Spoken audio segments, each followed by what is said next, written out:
వేదిక మీద ఉన్నటువంటి పెద్దలు, అధ్యక్షులు, భారత హేతువాద సంఘ ప్రధాన కార్యదర్శి మేడూరు సత్యనారాయణ గారు, అలాగే రావి సుబ్బారావు గారి జీవితము ఉద్యమం మీద మాట్లాడబోయేటువంటి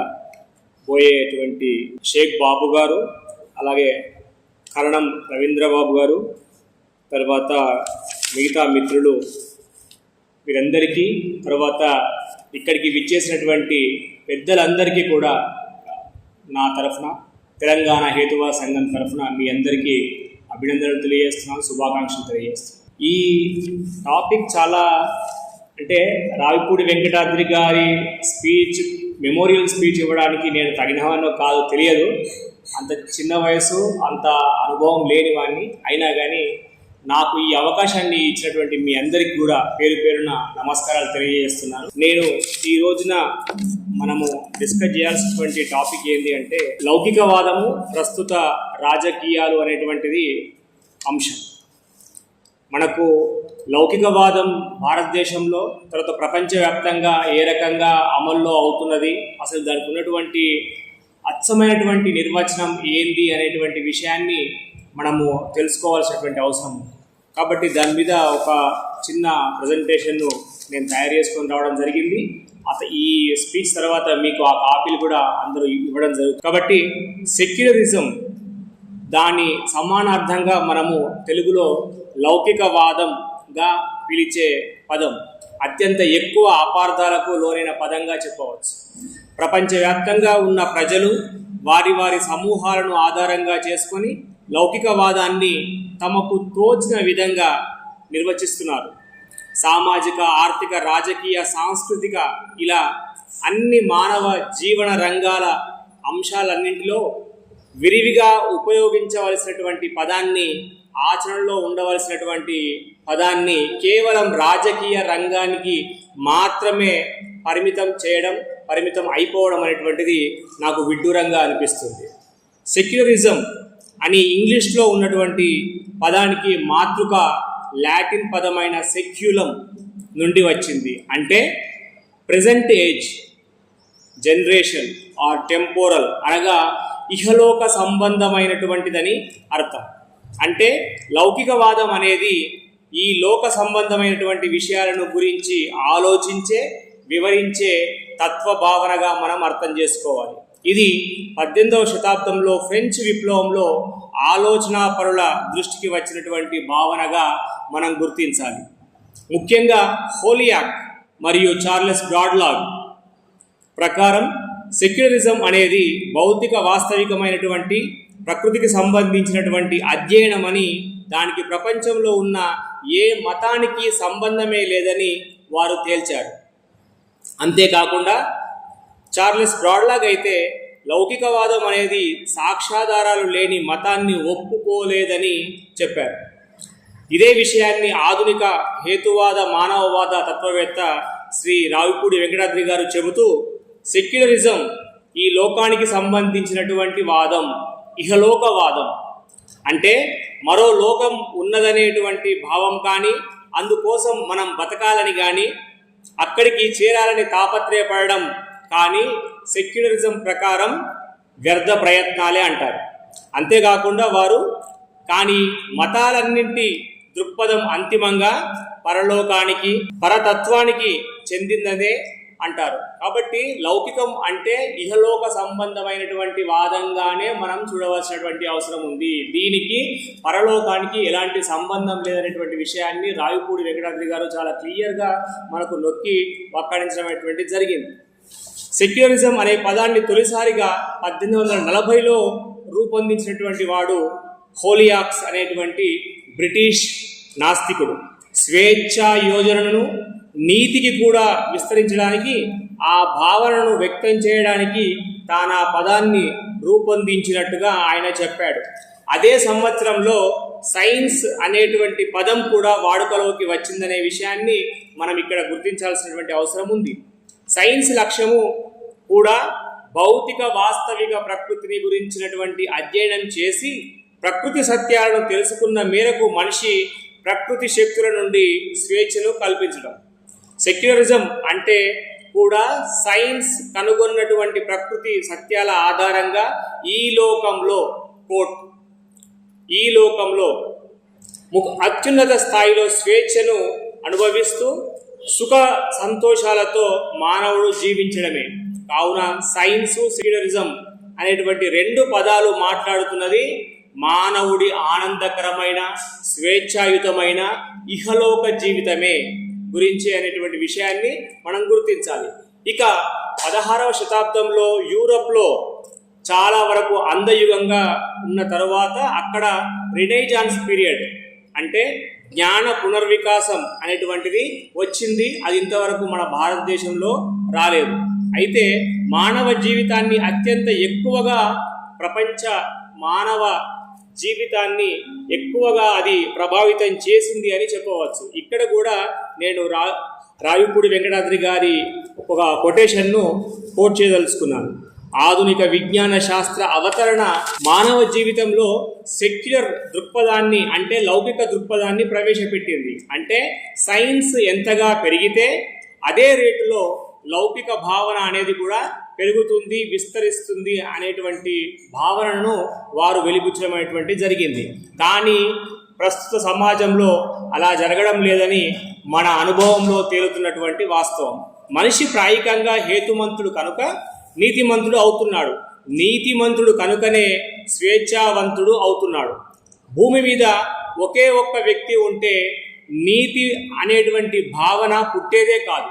ఇద్దరు లేదా అంతకంటే ఎక్కువ మంది ఒకే రకమైనటువంటి లక్షణాలున్న వ్యక్తులు ఒక నిర్దిష్ట ప్రదేశంలో స్పేస్లో కొంతకాలం టైం పాటు ఒకే విధమైనటువంటి లక్ష్య సాధన గోల్ ఓరియంటెడ్గా సహజీవనం సాగించినట్టయితే గుంపుగా ఉండేటువంటి లక్షణం లేదా మందగా జీవించేటువంటి లక్షణం అనేటువంటిది మానసికంగా మనుషుల లోపట ఉన్నది. కాబట్టి సామాజికంగా కలిసిమెలిసే ఉండేటువంటి గుణం చూపించినప్పుడు సమూహాలు అనేటువంటివి ఏర్పడతాయి. సమూహాలు ఉన్నప్పుడు నీతి అనేటువంటి భావన అర్థం ఉంటుంది. కాబట్టి ఒక్కటే వ్యక్తి ఉంటే అసలు నీతి అనేటువంటి భావనకు, మొరాలిటీ అనేటువంటి భావనకు సంబంధమే లేదు. కాబట్టి సమూహంలో ఉన్నప్పుడు సహకార పూర్వకమైనటువంటి వ్యక్తి చర్యలు, ఇంటరాక్షన్స్ కోసం వ్యక్తికి మధ్య కొన్ని ప్రమాణాలు, నామ్స్ అంటాం. నామ్స్ను కొన్ని నియమాలు అవసరం అవుతాయి. ఇక్కడే నీతి అనేటువంటి మొరాలిటీకి బీజం అనేటువంటిది పడుతున్నది. సమాజ శాస్త్రం సోషియాలజీ ప్రకారం సమూహం మనిషిని నియంత్రిస్తుంటే మనిషిలో ఉన్న స్వేచ్ఛ పిపాస తనకు తోచినట్లుగా ప్రవర్తించమని ఒత్తిడి చేస్తుంది. ఈ నియంత్రణ స్వేచ్ఛ పిపాసల సంఘర్షణ ఫలితంగా అప్పటి వరకు ఏర్పాటు చేసుకున్నటువంటి సూత్రాలు, ప్రమాణాలు ఘనీభవించబడి కట్టుబాట్లుగా ఆచారాలుగా స్థిరపడినాయి. అవి చివరకు మరింతగా ఘనీభవించి మత రూపును దాల్చాయి. సమూహాల ఆధారంగా ఏర్పడ్డ మతాలు వేటికవే పెరుగుతూ నేడున్నటువంటి స్థాయికి చేరాయి. కానీ మనిషిలో ఉన్నటువంటి స్వేచ్ఛ పిపాస కూడా మనిషికి ప్రకృతిపరంగా సిద్ధించినదే. ఒక రకంగా చెప్పాలంటే మనిషి యొక్క స్వేచ్ఛ పిపాస అనేది మనిషి యొక్క మానసిక శ్వాస, సైకలాజికల్ బ్రెత్ అని చెప్పవచ్చు. ఈ స్వేచ్ఛ భావన అనేటువంటిది మనిషిలో ఉన్నటువంటి స్వేచ్ఛ పిపాస అనేటువంటిది ఈనాటిది కాదు. ప్రకృతిలో భాగమైన మనిషికి ప్రకృతి పెట్టే ప్రతి ఇబ్బందిని దాటుకుంటూ వస్తున్న మేరకు స్వేచ్ఛ అనేది దృఢపడుతూ వచ్చింది. అందుకే మానవ జాతి చరిత్రను స్వేచ్ఛ పోరాటాల చరిత్రగా గుర్తించాడు మానవేంద్రనాథ్ రాయ్. ఇది మన అవగాహన. లౌకికవాదం గురించి ప్రపంచవ్యాప్తంగా పలు తాత్వికులు, రాజకీయ నాయకులు, ఆలోచనా పరులు, ముఖ్యంగా జార్జ్ జాకోబ్ హోలియాక్ ఇలా చెప్పారు: secularism is a code of duty pertaining to this life founded on considerations purely human. అంటే లౌకికవాదం అనేది ఈ లోక జీవితం ఆధారంగా మానవ అవసరాలు మరియు మానవ విలువలపై ఆధారపడిన విధి నియమం. నెహ్రూ గారి దృష్టిలో లౌకికవాదం అంటే secularism does not mean irreligion. It means equal respect for all religions. లౌకికవాదం అంటే మతాన్ని వ్యతిరేకించడం కాదు, అన్ని మతాలకు సమాన గౌరవం ఇవ్వడం అని ఆయన చెప్పారు. డాక్టర్ బిఆర్ అంబేద్కర్ ప్రకారము the state shall not recognise any religion as state religion అంటే రాజ్యం ఎటువంటి మతాన్ని అధికారిక మతంగా గుర్తించకూడదని వారి భావం. ప్రముఖ రాజకీయ శాస్త్రవేత్త డొనాల్డ్ స్మిత్ ప్రకారం ఎ secular state is one which guarantees individual and cooperate freedom of religion అంటే లౌకిక రాజ్యం వ్యక్తిగతంగా సామాజికంగా మత స్వేచ్ఛకు హామీ ఇస్తుంది. మానవవాద తత్వవేత్త ఎంఎన్ రాయ్ దృష్టిలో లౌకికవాదం అంటే మానవవాదం మీద ఆధారపడినటువంటి సమాజ నిర్మాణం, అనగా మతం కంటే మనిషి యొక్క విలువలు ముఖ్యమని చెప్పే విధానం. ఇక చివరగా ఆల్బర్ట్ ఐన్స్టీన్ అభిప్రాయం ప్రకారం ethics should be based on human needs not religious doctrines అనగా నీతి అనేది మతాల మీద కాదు మానవ అవసరాల మీద ఆధారపడాలి అని చెప్పారు. ఈ అన్ని నిర్వచనాలను మనం అర్థం చేసుకుంటుంటే రకరకాలైనటువంటి వ్యక్తులకు రకరకాలైనటువంటి భావాలు కలుగుతున్నాయి. అసలు సెక్యులరిజం అంటే ఏంది అనేటువంటి ఒక ఆలోచన కూడా రావచ్చు. ఇన్ని విషయాల లోపల ఇన్ని డెఫినేషన్స్ లోపల ఏది మనము ఆమోదించవచ్చు. అందరి అభిప్రాయాలు అందరికీ ఉంటాయి, కానీ వాటిలో ఉండేటువంటి ఆచరణాత్మకత తర్వాత ఫిలసాఫికల్గా అది ఉండేటువంటి దాని గురించి మనం మాట్లాడుకున్నప్పుడు ఈ నిర్వచనాలన్నింటినీ కలిపి చూస్తే లౌకికవాదం అనేది మతం నుండి రాజ్యాన్ని వేరు చేసి ప్రతి మనిషికి సమాన హక్కులు, స్వేచ్ఛ, గౌరవం కల్పించేటువంటి మానవవాద విధానంగా అర్థం అవుతున్నది. అయితే మనం పరిశీలించిన నిర్వచనాల్లో హోలియాక్, ఎంఎన్ రాయ్ మరియు ఐన్స్టీన్ ఇచ్చినటువంటి నిర్వచనాలు మానవ జీవితం, ఈలోక జీవితం, ఈ లోకంలో మానవుని హక్కులు, వారి ఆనందం, సంక్షేమం గురించి వివరించగా మిగతా అందరి ఉద్దేశాలలో లౌకికవాదం అంటే రాజకీయపరమైనటువంటి అర్థమే మనకు కనిపిస్తూ ఉన్నది. కనుక లౌకికవాదం అనేది కేవలం మతం నుండి రాజ్యాన్ని వేరు చేయడం మాత్రమే కాదు, అది సమాజంలో ఉన్న ప్రతి మనిషికి సమాన గౌరవం, సమాన హక్కులు కల్పించేటువంటి మానవవాద మూల విలువ. ఇది మతం ఆధారంగా వివక్షతను, అధికార కేంద్రీకరణను నిరాకరిస్తుంది. ప్రస్తుత రాజకీయాల్లో లౌకికవాదం స్థానం, దాని అవసరం, దాని మీద పెరుగుతున్నటువంటి సవాళ్ళు ఇవన్నీ గంభీరంగా చర్చించాల్సినటువంటి, విశ్లేషించాల్సినటువంటి అంశాలు. మరెన్నో మన ముందు ఉన్నటువంటి విషయాలు మనం చర్చించవలసినటువంటి అవసరం ఉంది. ముఖ్యంగా భారతదేశం లాంటి బహుమత, బహుభాష, బహుజాతి కలిగినటువంటి దేశంలో లౌకికవాదం అనేది ఒక కనీస జీవనావసరం అవుతున్నది. అంబేద్కర్ గారు రూపొందించిన రాజ్యాంగం ప్రతి పౌరుడికి మత స్వేచ్ఛను కల్పిస్తూ ప్రభుత్వాన్ని మతానికి దూరంగా ఉంచే విధంగా నిర్మించబడింది. ఈ విషయం గురించి మనకు లౌకికవాదం యొక్క ప్రధాన లక్ష్యాలను మనం గమనిస్తే అర్థమవుతుంది. మతం ఆధారంగా వివక్ష లేకపోవడం, వ్యక్తిగత స్వేచ్ఛకు రక్షణ కల్పించడం, సామాజిక సమానత్వం ఇవన్నీ రాజ్యాంగం మనకు హామీ ఇస్తున్నది. కానీ రావిపూడి వెంకటాద్రి గారు అన్నట్లు సెక్యులరిజం అంటే మతము కాదు, మత సహనము కాదు, మత వ్యతిరేకత కాదు, నాస్తికత్వం కూడా కాదు. అది మత వ్యతిరేకతకు దారితీసిన, నాస్తికత్వానికి దారితీసిన మనిషి యొక్క స్వేచ్ఛ యోజననే సెక్యులరిజం. కాబట్టి మనిషి యొక్క స్వేచ్ఛ యోజననే మనం మానవవాదులుగా సెక్యులరిజం అని భావిస్తాం. మతం సర్వకాల సర్వావస్థల యందు మనిషి స్వేచ్ఛను అడ్డుకుంటున్నది. కనుక మతరాహిత్యం స్వేచ్ఛాలోచనకు దారితీసి బలం చేకూరుస్తుంది. ఆ స్వేచ్ఛ ఆలోచనను మానవ జీవన రంగాలన్నింటిలోకి అన్వయించినప్పుడు అది నిజమైనటువంటి లౌకికవాద జీవన విధానంగా మారుతుంది. ప్రస్తుత రాజకీయాల్లో లౌకికవాద స్థితి ఏమిటనేది దేశంలో పుష్కర కాలంగా మనం చూస్తున్నదే, అందరికీ అనుభవిక వేద్యమే. ఇటీవల కాలంలో రాజకీయాలు మతంతో ఇంతకు ముందెప్పుడూ లేనంతగా ముడిపడి ఉన్నాయి, ఇంకా ముడిపడిపోతూనే ఉన్నాయి. మతం ఓటు బ్యాంకుగా మారుతుంది. కొన్ని రాజకీయ పార్టీలు మత భావోద్వేగాలను ప్రేరేపించి ప్రజల్లో విభజన సృష్టిస్తూ అధికారాన్ని సాధించడానికి ప్రపంచవ్యాప్తంగా ప్రయత్నిస్తున్నాయి. ఈ పరిస్థితుల్లో మతం రాజకీయ సాధనంగా మారుతోంది. ప్రజల సమస్యలు ముఖ్యంగా ఉపాధి, ఉద్యోగం, విద్య, వైద్యం, మౌలిక సదుపాయాలు, సమతుల్య వికాసాలను ప్రభుత్వాలు పక్కన పెడుతున్నాయి. ప్రభుత్వాలే కాదు, ప్రజలు కూడా మౌలికమైనటువంటి జీవన విలువలను పక్కన పెట్టి మత రాజ్యాలు ఏర్పడడానికి తహతహలాడుతున్నారు. ఇది భారతదేశంలో ఉన్నటువంటి విచిత్రమైన పరిస్థితి. వ్యర్థాలని వదిలిపెట్టవలసినటువంటి సమయంలో మత విశ్వాసాలను, కుల దురహంకారాలను, జాతి వివక్షతలను, సామాజిక విభజనలను వివిధ మతాల పురోహితులు, మత పెద్దలు, మతస్థులు భారీగా పెంచుతున్నారు. తమ మతం గొప్పదంటే తమ మతం గొప్పదని, తమది సనాతన ధర్మం అని, ఒకరంటే తమదే సనాతన, మరింత సనాతనమైనటువంటి ధర్మం అని తిరోగమన బాటలో నడుస్తున్నారు. ప్రజల ఇలాంటి సంకుచిత మనస్తత్వానికి రాజకీయాలు అగ్నికి ఆజ్యంగా పనిచేస్తూ మానవ హననానికి దారితీస్తున్నాయి. ఇందుకు ప్రపంచవ్యాప్తంగా ఉన్నటువంటి సమకాలీన యుద్ధాలు, తర్వాత పరిస్థితులు మనం గమనించవచ్చు. ఇవి ప్రత్యక్ష ఉదాహరణలు కూడా. లౌకికవాదంపై సవాళ్లు కేవలం మన దేశంలోనే కాకుండా ప్రస్తుత ప్రపంచ రాజకీయాల్లో లౌకికవాదం విస్మరించబడుతోంది. ప్రపంచవ్యాప్తంగా మెజారిటీ ప్రజలంతా ఏదో ఒక మతానికి చెందిన వారై ఉండడం వల్ల, ఇంతకుముందు కూడా మనకు డిస్కషన్ వచ్చింది ఒక దగ్గర.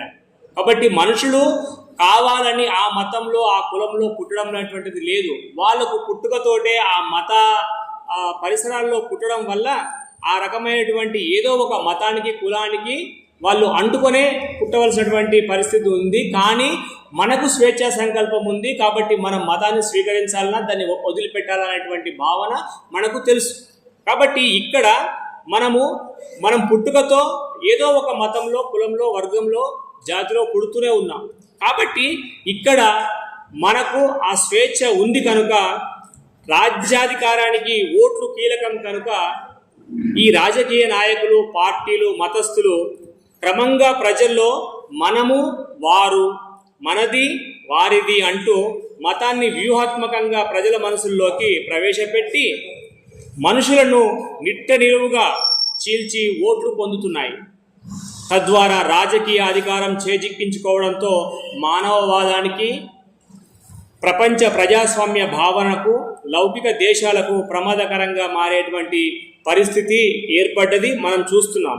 ఫలితంగా తమ మతము గొప్పదని, ఇతర మతాలు చెడ్డవని, ఇప్పుడు మెల్లగా నా మతం గొప్పదంటే నా మతం గొప్పదనేటువంటి పరిస్థితి నుంచి నా మతం గొప్పది, నీ మతం చెడ్డది అనేటువంటి ఒక రకమైనటువంటి సైకలాజికల్ స్టేట్ చాలా మతాలు, మత నేతలు నేరుగా చెబుతున్నారంటే దిగజారినటువంటి పరిస్థితికి మనం అర్థం చేసుకోవచ్చు. ప్రతి మత గ్రంథంలోనూ ఎదుటి మతస్థుల గురించి తప్పుడు కథనాలు ఉంటాయి. తద్వారా ఎదుటివారి మతాలపై దుష్ప్రచారం చేస్తూ ఆధునిక సాంకేతిక పరికరాలను వాడుకుంటూ ప్రచారం చేయని మతమే లేదంటే మనకు ఆశ్చర్యం కలుగుతుంది. సోషల్ మీడియా ద్వారా మరింతగా మతద్వేషం పెంచడమే పనిగా పెట్టుకున్నటువంటి రాజకీయులు, మత బోధకులు, మతస్థులు ఎంతమంది లేరు? మతజాడ్యం ఈరోజు ఏ స్థాయికి వెళ్ళిందంటే చివరికి గతించిపోయినటువంటి చరిత్రను సైతం వక్రీకరణలకు గురి చేసి, చరిత్రను మతపరంగా చూపించి ప్రజలలో విభేదాలు సృష్టించడం ఆధునిక ఫ్యాషన్గా మారిపోయింది. మతాన్ని వ్యాపార వస్తువులుగా పంపిణీ చేయడం మరింతగా సులువు అయ్యింది. మత మౌఢ్యాన్ని, కట్టుకథలను నియంత్రించవలసినటువంటి సంస్థల, మనుషుల అంతర్గత బహిర్గత పరిమితుల వల్ల, బలహీనతల కారణంగా మతోన్మాదం అనేటువంటిది యుద్ధోన్మాదంగా ప్రతిరోజు బయటపడుతూనే ఉన్నది. స్వతంత్ర సంస్థలు, ఉన్నత న్యాయస్థానాలు స్వచ్ఛందంగా నిజాలను నిగ్గు తేల్చవలసినటువంటి సంస్థలు, మనుషులు కూడా రాజకీయ ప్రభావానికి లోనవ్వడం అనేటువంటిది విచారకరం. గతంలో మతం మాత్రమే మనుషులను కీలుబొమ్మగా చేసి మానవతను హరించాయి. కానీ నేడు మతం రాజకీయ ముసుగును కప్పుకొని మనుషులను గందరగోళానికి గురి చేసి తమ విస్తరణ కాంక్షను తీర్చుకుంటున్నాయి. లౌకికవాదం ఎందుకు అని చాలామంది చదువుకున్న వారి మనసులో కూడా మెదులుతున్నటువంటి ప్రశ్న. ఒక దేశంలో ఏ మతస్థులు ఎక్కువగా ఉంటే ఆ మత రాజ్యాలుగా ప్రకటించుకోవడంలో తప్పేముంది అని నిలదీసే యువత కూడా మరోవైపు భారీగా పెరుగుతోంది. అలాంటి వారు ఒక విషయాన్ని గుర్తుంచుకోవాలి. లౌకికవాదం లేకుండా ప్రజాస్వామ్యం బలహీనం అవుతుంది. ఈ అవగాహన వారికి కలగడం లేదు. సర్వసత్తాక మానవులను ఒక దేశ ప్రాంత పౌరులుగా, ఓటర్లుగా, మతస్థులుగా, కులస్థులుగా, వర్గస్థులుగా, వర్ణస్థులుగా ఇలా అనేక రకరకాలుగా విభజించడం, వారిని భుజించడం మతస్థులకు రాజకీయులకు కొత్తేమీ కాదు. భారతదేశ తొలి ప్రధాని నెహ్రూ భారతదేశాన్ని ఒక శాస్త్రీయ లౌకిక ప్రగతిశీల దేశంగా నిర్మించాలి అని అనుకున్నారు. అందుకు సరైనటువంటి ప్రాతిపదికలను నిర్మించడంలో పాక్షికంగా మాత్రమే సఫలీకృతం అయ్యారు. అప్పుడున్న పరిస్థితులను బట్టి కూడా కొంత ఉదారంగా వ్యవహరించారు. లౌకికవాద భావన ప్రజల్లో చేరితే చిన్ననాటి నుండి మతాన్ని నూరిపోసే మత బోధకుల, మతస్థుల దుష్ట పన్నాగాలు ఎవరూ పట్టించుకోరు. తమ పరాన్న జీవితానికి భంగం వాటిల్లుతుందని. లౌకికవాదం ఎంతగా ప్రజల మనసుల్లోకి ఇంకితే మానవ భావం అంత బలంగా బలపడుతుంది. ఇహలోక సమస్యల పరిష్కారానికి అందరూ కృషి చేస్తారు. సమానత్వం, సహకార భావం పెరుగుతుంది. ప్రపంచ మానవ హక్కులు రక్షించబడతాయి. శాస్త్రీయ దృక్పథం పెరుగుతుంది. తద్వారా మానవ జీవితం మరింతగా సుఖమయం, స్వేచ్ఛాయుతంగా బలపడతాయి. లౌకికవాదాన్ని కాపాడడానికి కొన్ని ముఖ్యమైనటువంటి చర్యలుగా విద్యలో మనం మార్పులు చేయాల్సినటువంటి అవసరం ఉంది. తల్లిదండ్రులు, టీచర్లు, సమాజం శాస్త్రీయ హేతువాద ఆలోచనలను ప్రోత్సహించాలి. ఇక మీడియా బాధ్యత ఎంతో ఉంది. నిజమైనటువంటి సాధికారికమైన, శాస్త్రీయమైన, పాక్షిక అభిప్రాయాలు లేని నాణ్యమైన, ప్రామాణికమైనటువంటి సమాచారాన్ని మనం ప్రజలకు అందించవలసినటువంటి అవసరం అనేటువంటిది కూడా ఉన్నది. ముఖ్యంగా ప్రజలు మతం కంటే మానవత్వానికి ప్రాముఖ్యత ఇవ్వాలి. లౌకికవాదం కేవలం ఒక రాజకీయ సిద్ధాంతం కాదు. అది సమానత్వం, స్వేచ్ఛ, మానవత్వానికి ఆధారం. ప్రస్తుత రాజకీయాల్లో అది సవాళ్లను ఎదుర్కొంటున్నా దాని అవసరం మరింత పెరిగింది. సత్యం ఏమిటంటే మతం మనిషిని విభజించగలదు, కానీ లౌకికవాదం మనిషితో, ఒక ప్రాంతాన్ని మరొక ప్రాంతంతో కలుపుతుంది. దేశాల సరిహద్దులను చెరిపేస్తుంది. భవిష్యత్తులో శాంతి, సమానత్వం, అభివృద్ధి కోసం లౌకికవాదాన్ని కాపాడడం మనందరి బాధ్యత. డాక్టర్ బిఆర్ అంబేద్కర్ ఇలా అన్నారు: ఒక వ్యవస్థ ప్రజాస్వామిక పరీక్షకు నిలబడాలంటే అధికారంలో ఎవరు ఉండాలనేది ప్రజలే నిర్ణయించాలి. కానీ మానవేంద్రనాథ్ రాయపూడి గారు అన్నట్లుగా ప్రజాస్వామ్యంలో అధికారం క్రమంగా ప్రజల వద్దకు చేరాలి. అంటే ప్రజల నుండి ప్రజలు తీసుకున్నటువంటి అధికారం చివరికి ప్రజలకే చెందడం అనేటువంటిది నిజమైనటువంటి ప్రజాస్వామ్య భావనలో ఉన్నటువంటి ఉన్నతమైనటువంటి లక్షణం. ఇది ఎలాగంటే మీరు నీటి ఫౌంటైన్ను మీరు పరిశీలించే ఉంటారు. నీటి ఫౌంటైన్ ఎలాగైతే నీటిని చెలమ నుండి తీసుకొని మళ్ళీ ఆ నీటిని చెలమలోకే కిందికి వెదజిమ్ముతుందో అదేవిధంగా ప్రజాస్వామ్యంలో కూడా జరగాల్సినటువంటి అవసరం ఉంది. ప్రజల అధికారం ప్రజలకే చెందడం అనేటువంటిది నిజమైనటువంటి ప్రజాస్వామ్యం. ఎప్పుడు సాధ్యమవుతుందంటే అది లౌకికమైనటువంటి భావన, లౌకికమైనటువంటి వాతావరణం ఉన్నప్పుడు మాత్రమే సాధ్యమవుతుంది. నిత్య జీవితంలో లౌకికవాదం అనేది అనేక విధాలుగా అమలవుతున్నట్టుగా మనం చెప్పుకున్నాం. లౌకికవాదం అంటే ప్రభుత్వం ఏ మతానికి ప్రత్యేక ప్రాధాన్యం ఇవ్వకూడదని, అన్ని మతాలకు సమాన దూరం, సమాన గౌరవం ఉండాలి అంటూ చాలామంది చెప్తున్న దాంట్లో అసలైనటువంటి వాస్తవికత లేదని మనకు తెలుస్తుంది. మత రాహిత్యమే నిజమైనటువంటి లౌకికవాదం. మత రాహిత్యమే నిజమైనటువంటి లౌకికవాదం అని మనం అర్థం చేసుకోవాలి. అయితే ప్రపంచవ్యాప్తంగా లౌకికవాదానికి వ్యతిరేకమైనటువంటి ధోరణులు రెండు ప్రధాన మార్గాల్లో సవాళ్లు చేస్తున్నాయి.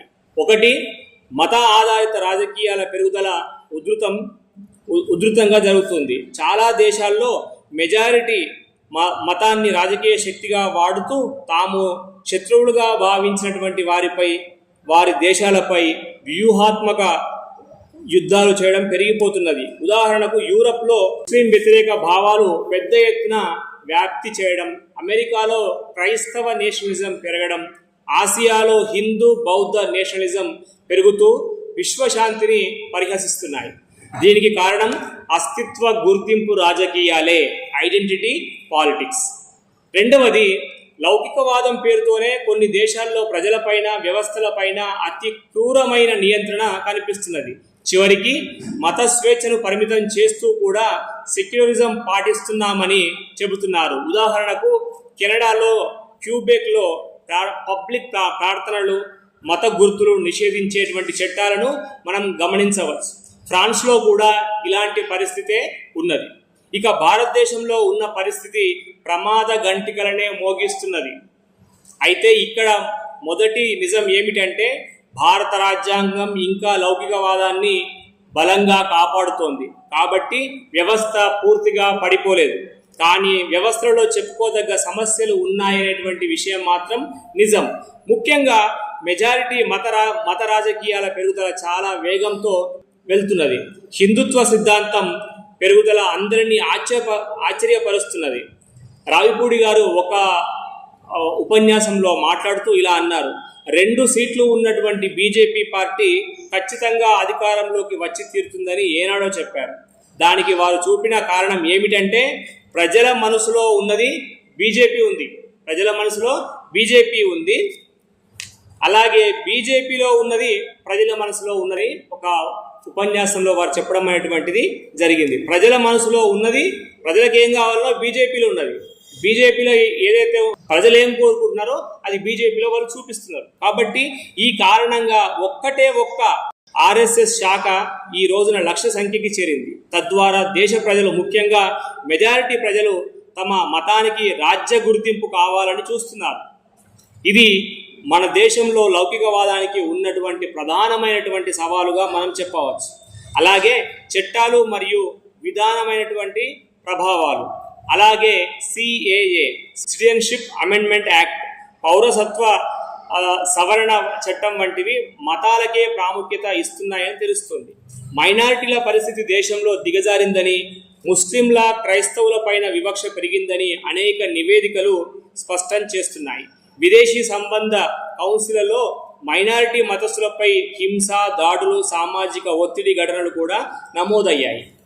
ఇక విజ్ఞాన శాస్త్ర ఫలితాలను, సాంకేతిక శాస్త్ర ఫలితాలను వెనువెంటనే విస్తృతంగా వాడే అలవాటు తొలుత అందరి మతస్థులకు, ఆ తర్వాత అందరు రాజకీయ నాయకులకు, అన్ని రాజకీయ పార్టీలకు ఎక్కువగా ఉంటుంది. అందుకే వారు సోషల్ మీడియా ఆధారంగా విద్వేష ప్రచారం చేస్తూ హేట్ స్పీచ్, ఫేక్ న్యూస్ పెరుగుదలకు విపరీతంగా పంచుతున్నారు.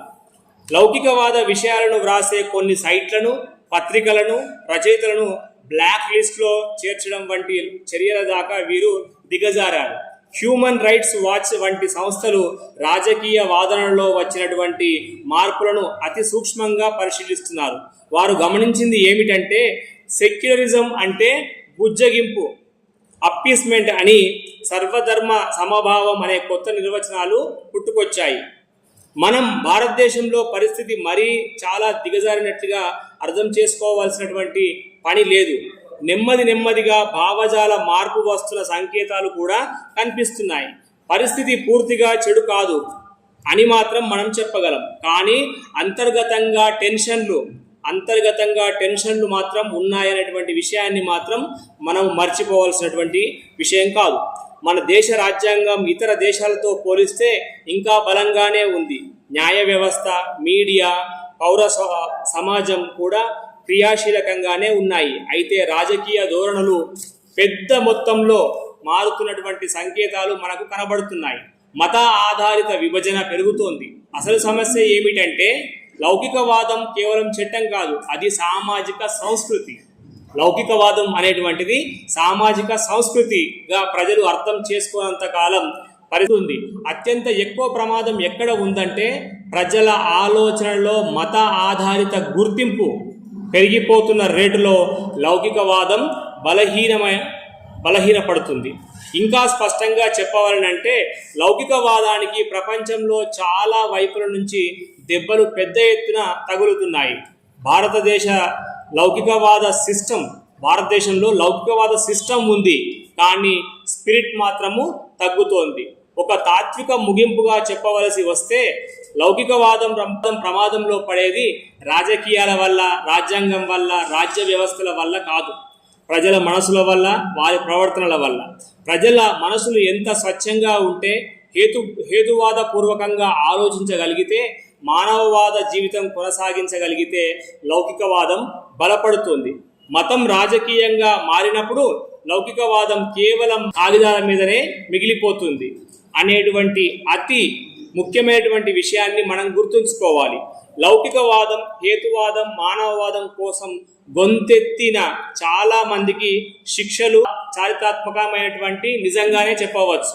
ప్రపంచవ్యాప్తంగా శిక్షలు ఎదుర్కొంటున్న ప్రముఖులు చాలామంది ఉన్నారు. ఇలాంటి అసహనం ప్రాచీన కాలం నుండి నేటి వరకు కొనసాగుతూనే ఉన్నది. యువతను చెడగొడుతున్నాడు, దేవుళ్లను గౌరవించడం లేదు అనేటువంటి ఆరోపణతో మరణశిక్ష వేసి విషం తాగించారు సోక్రటీస్. చర్చి సిద్ధాంతాలకు వ్యతిరేకంగా మాట్లాడినందుకు బ్రూనోను బహిరంగంగా కాల్చి చంపారు. శాస్త్రీయ సత్యం, సూర్యకేంద్ర సిద్ధాంతం చెప్పినందుకు గృహ నిర్బంధం చేసి గెలీలియోని చంపారు. ఆధునిక కాలంలో బాధలు ఎదుర్కొంటున్నటువంటి వారు చాలామందే ఉన్నారు.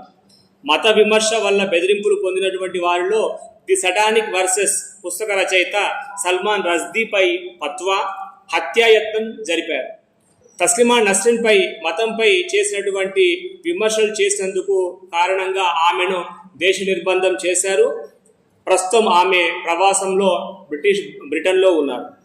భారతదేశంలో శిక్షలు, హింస, హత్యలకు గురైనటువంటి హేతువాదులు అనేక మంది ఉన్నారు. ముఖ్యంగా మూఢనమ్మకాల వ్యతిరేకంగా పోరాటం చేసినందుకు నరేంద్ర దబోల్కర్ను హత్య చేశారు.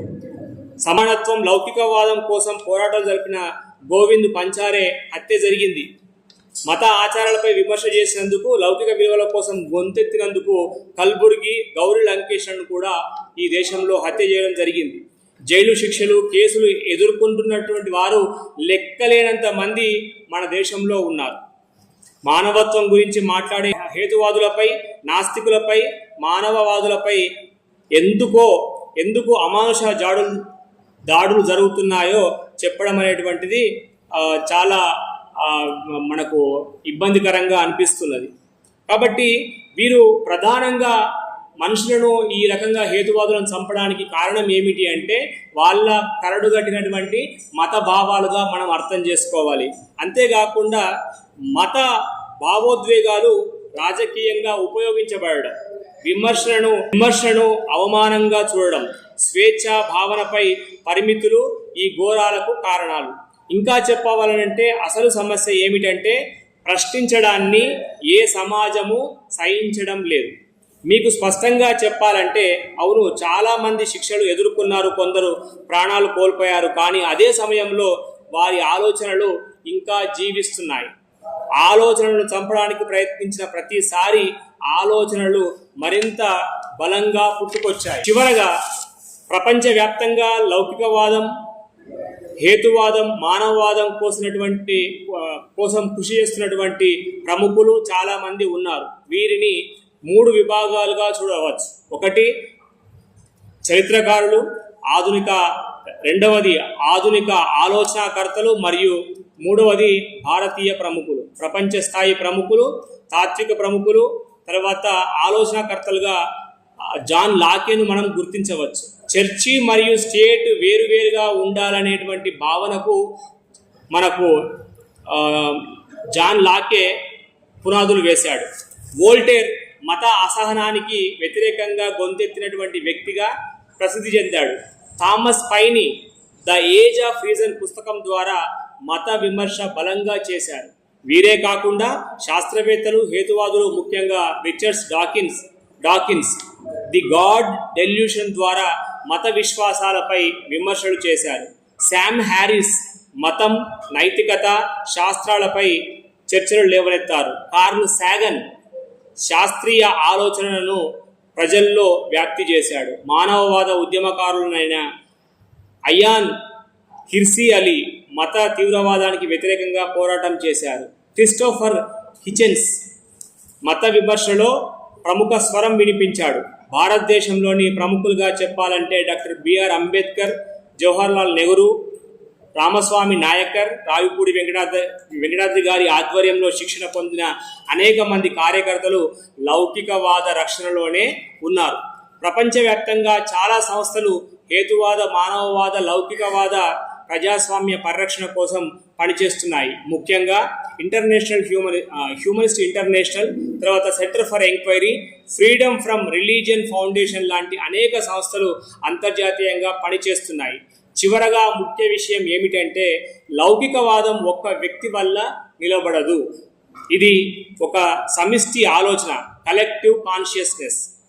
మన అందరి లక్ష్యం ఒక్కటే, మతం వ్యక్తిగతంగా ఉండాలి, రాజ్యం అందరికీ సమానంగా ఉండాలి. ఇది లౌకికవాదం గురించి, తర్వాత ప్రస్తుత రాజకీయాల గురించి నేను తయారు చేసినటువంటి చిన్న వ్యాసము. తర్వాత భారతదేశం లోపల ఉన్నటువంటి ఆలోచన క్రమము చాలా మనం చూస్తున్నాం. పరిస్థితి ఇంకా విషమించేటువంటి అవకాశాలు కూడా కనిపిస్తున్నాయి. కాబట్టి మానవవాదుల, హేతువాదుల, నాస్తికుల సంఖ్య పెరిగిన మేరకు వెలుగు అనేటువంటిది వస్తుంది. ఆ వెలుగుకు మనందరము ప్రయత్నం చేయాల్సినటువంటి అవసరం ఉంది. ఎవ్వరికీ వీలైనంత మేరలో వారి పరిధి లోపల వారు కార్యక్రమాలు చేయాల్సినటువంటి అవసరం ఉంది. లేకపోతే ఈ లౌకికవాదం పూర్తిగా దూరం అయిపోయి మనిషి మన భారతదేశంలో ఫాసిజానికి గురయ్యేటువంటి అవకాశాలు ఖచ్చితంగా కనిపిస్తున్నాయి. Thank you very much.